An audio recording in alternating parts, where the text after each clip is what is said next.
question. So it comes into a couple of different categories. Visual, unconscious moments. Let's go through these.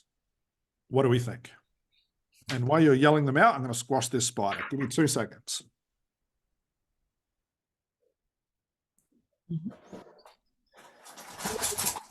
Throat, looking around.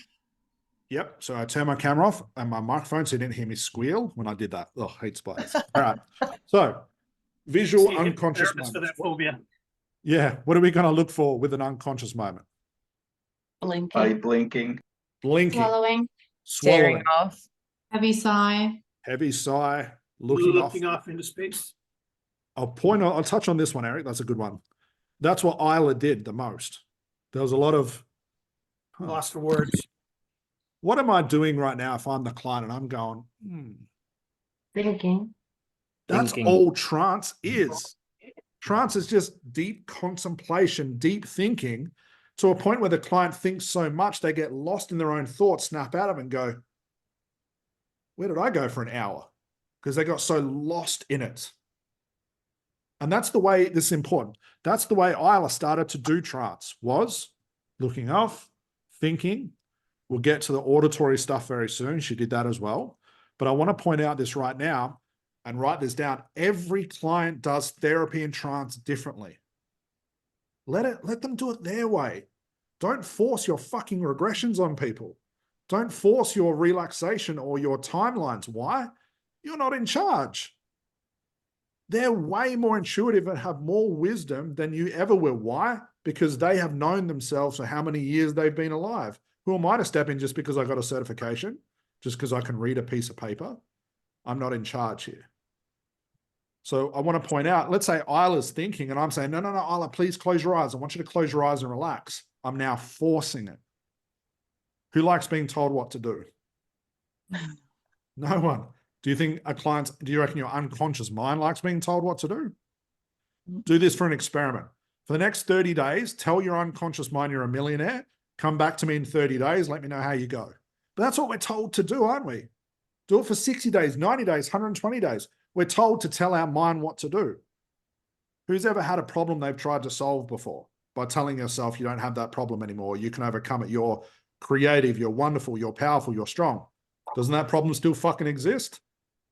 It's the same thing with clients. We're not going to tell them what to do. And that's what Edwin did so perfectly. All right. So visual stuff. A lot of blinking, staring away, thinking, a lot of moving. You see clients get a bit fidgety. Some will relax. Some will get fidgety. What else might we see?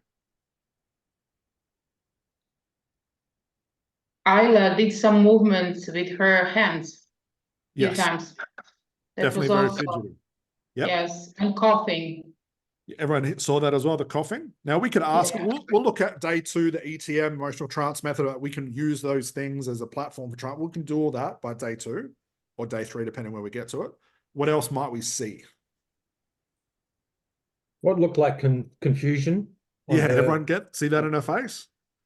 There was confusion, like, okay, these are just questions. Why am I struggling to come up with an answer? Because that seems weird, right? I'm just talking. What else? She wrinkled her nose and then she caught herself. Yeah. This is always interesting when them consciously, they catch themselves going into trance. Okay, it's a cool thing. What else? A big sigh. Yeah. And some of these things will bleed into auditory. So let's look at those now. Auditory. The sighs are a big one. I know when I've done trance work before, I do that a lot. So that's my tell. That's my little Freudian slip. All right. What might we hear to tell us that she's going somewhere trance related and I should pay attention?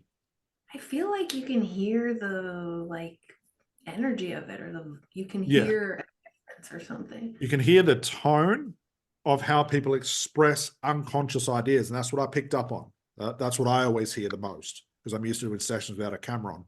So, and that's why I said to Edwin, and please guys, go back and watch this. It's very subtle. The way she said vanity and the way she said turmoil. She would look to the side.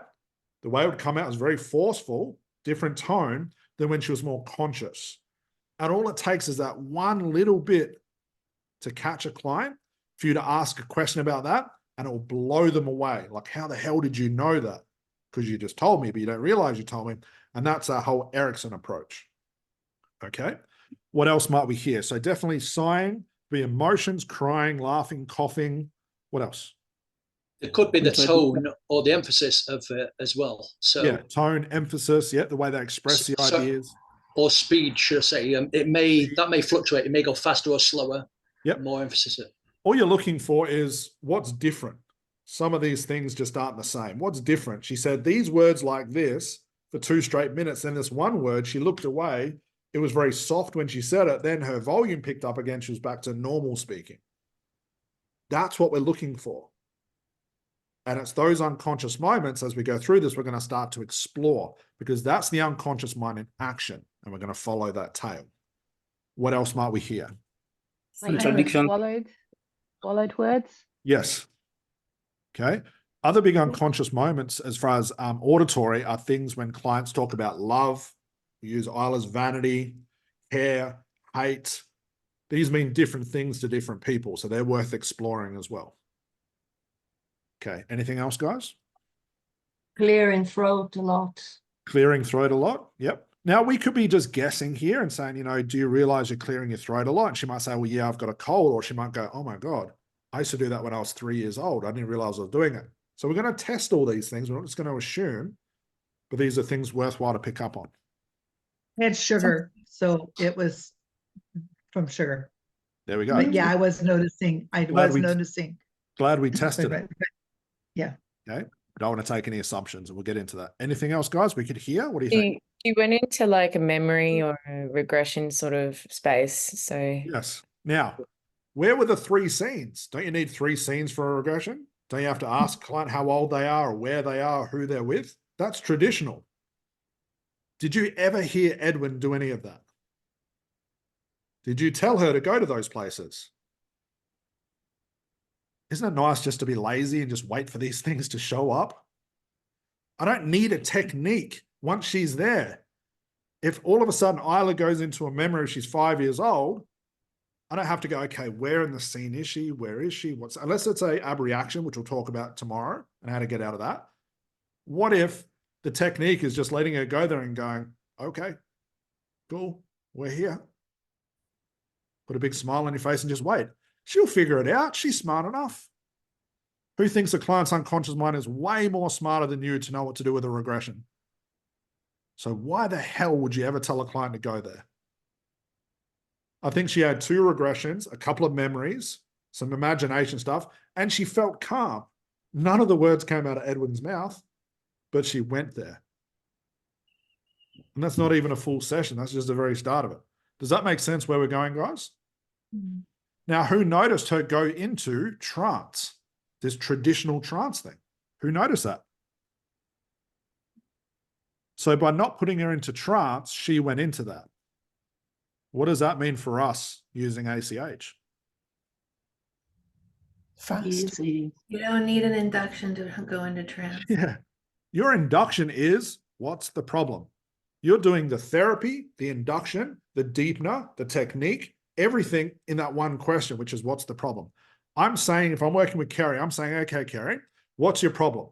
Where does Kerry's problem exist? Conscious or unconscious? Unconscious, right? So I'm saying, please go into your unconscious mind where trance exists. Tell me what's going on in there. She comes back out. She gives me some information. Some of that information is going to be conscious. Some is going to be unconscious. I'm going to ask another question about the unconscious stuff. I can delete the rest. But asking her a question about her unconscious mind, where is she going to go to find that answer? Where does she have to go? She has to go back again. Into the unconscious, yeah. She's going to come forward, come back. Who's heard of a fractionation approach before? That's all this is. But you're doing trance and finding the root cause at the same time. Talk about speeding things up. And eventually she'll go into this place where she says, Scott, stop talking, and just wants to sit in there. Cool. Now let's do the therapy. And you just sit back there and wait. Does that make sense where we're going, guys? And you'll see this as we go through the demos. Now, don't we normally spend half an hour, 45 minutes just relaxing a client? Isn't that what we're told to do? What's the I should stop swearing because I see kids running around. What's the point? That's fine, Carrie. What's the point? She's going to go there anyway, but she's going to go to the place where she needs to or he needs to. Doesn't that make it more interesting, guys? Now, we'll keep breaking this down. What I also want to point out, hopefully I'm throwing a lot out here because we need to at this point. If you never, ever, ever, ever, ever have to alert your clients that you've started, what does that mean for you as the therapist? They won't have that like same amount of resistance. Yeah, I don't know what the hell's going on. Hannah's asking me some nice questions, but why the hell are my hands stuck together? What the hell is this about? Too late to resist, buddy. You're already there. But as soon as I say, okay, Michelle, close your eyes and go into trance. Then as you go into trance with each breath, what am I saying here? I'm saying I've started. It's time for you to be resistant. How obvious is this? How obvious is staring at your client with your weird hypnosis eyes and using ridiculous language patterns, or trying to put your Erickson voice on like I used to. I used to try and sound like an old man. It's so obvious where a client resists. As soon as a client resists, good luck. When a client resists, what do you do as the therapist? You try harder. They resist more, you try harder. Then after an hour, it's spinning around the same fucking thing. Oh, swearing. Same thing over and over. And you sit there and go, I don't know what to do. Who's had that before? I have. Can you see these ideas all probably represent some of the biggest teething problems you guys have? But alerting your clients to resistance is one of the biggest ones. Okay, so we'll get back on track. That could be a whole clinical hypnosis certification just there. You learnt more. We haven't even talked about the history of hypnosis. Ridiculous.